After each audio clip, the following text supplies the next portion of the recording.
The last passenger on a nearly empty city bus is about to find out why he should never have gotten on in the first place. It was late at night and the protagonist decided to take the bus home. He was the only passenger on board and he sat down in one of the seats near the window. As the bus rumbled through the empty streets, he noticed something strange.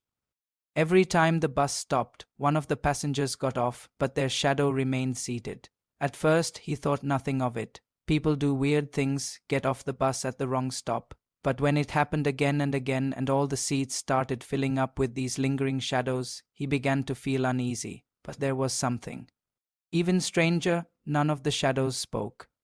They just sat there silently, taking up all the space. The protagonist tried to ignore them, but they seemed to be getting closer. Some of them were shifting in their seats, and he could feel their eyes on him. He pulled out his phone and started scrolling, trying to make himself look busy, but as the bus continued its route, more and more shadows got on and the seats filled up.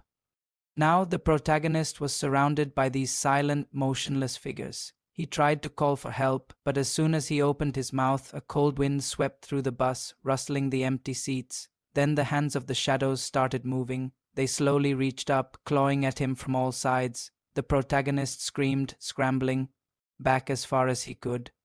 But there was no escape. The shadows loomed over him, their faces inches from his own. They whispered to each other, their voices unintelligible, their eyes glowing red in the darkness. He tried to get away, but the shadows were relentless. Their icy fingers tightened around his limbs, pulling him down into the abyss of the empty bus. Their whispers grew louder, forming words that sent shivers down his spine. But as the shadows closed in, he noticed something. All around him, the windows of the bus were filled with images of himself. He watched as his own face stared back, trapped in an endless maze of glass. The protagonist struggled to break free, but it was no use. The shadows had him surrounded. With a final deafening screech, the bus lurched to a halt and the doors slid open. Only the protagonist's shadow remained on the bus as the vehicle disappeared into the night, leaving him alone in the darkness.